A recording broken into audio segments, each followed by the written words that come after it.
My late mother was born a half-breed. Her mother was Dutch, Irish, and German, and very rooted too in Whatcom County. And my great-grandfather, William Bill Skank, took care of that armory that was up there, that's on the hill there in Southside. My mother's father, who was Bill Toby, his mother, Harriet Courtney, lived in Southside, right there on 11th Street, and right next door to the library. My late dad's mother, was a businesswoman, her and my late grandpa, and my grandfather owned a purse-seiner called the New York. My name is Danita Washington. My Indian name is Celia. I am 65, going to be 66 in April. And I am from the Lummi Reservation here in Whatcom County. So all these names and places are like in my DNA. They're part of what I am and who I am. And I've been blessed and to have witnessed many elders speaking over my years of growing up. I can see them in my mind's eye all the time and hear them. And I'm sharing with you these things because they've enriched the foundation for me of what I live by. This uncle would check in on us out of nowhere. We wouldn't see him for a long time, but all of a sudden there he'd be.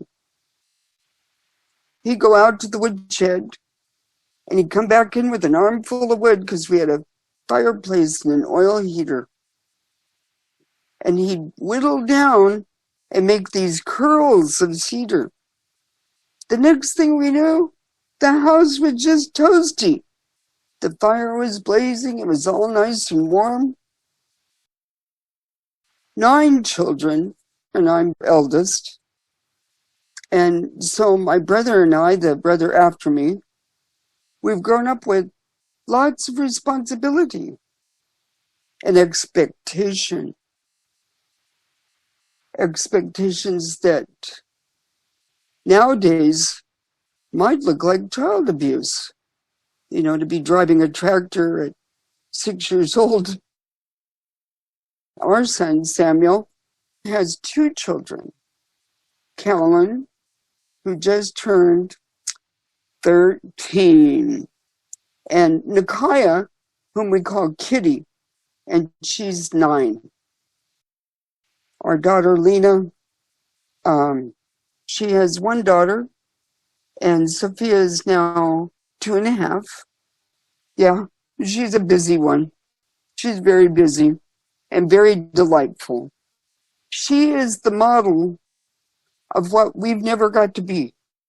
The playful, spontaneous, and we're learning from her how to be some of those things. Life is being renewed in some ways, regenerated, woken up again, you could say. And it feels fulfilling here. And I feel very blessed today for the abundance, and I'm full of gratitude for many people that have walked through my life. Listening to the old people say, learn to pace yourself. I wish I had listened more and practiced it. Yeah, because I would be better at it today. My diagnosis is polymyositis, an inflammation of the muscles. It's thought to be an autoimmune.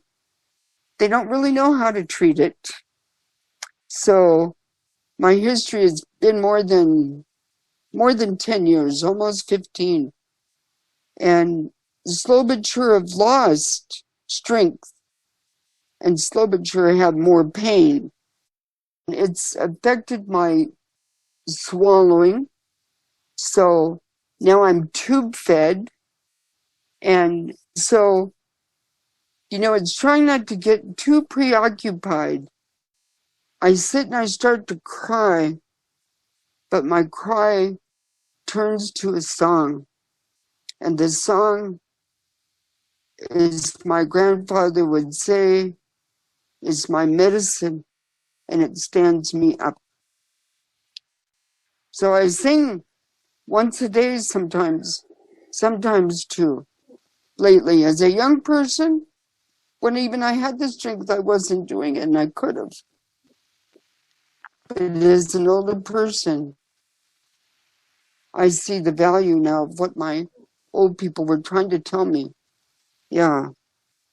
It's too bad I waited so long for that part, Dave. Being an elder has nothing to do with your age. To me, what it has to do with is what you've done and the way you've walked, the way my people would say, walked amongst your people. And nowadays, Danita is being anti-Danita.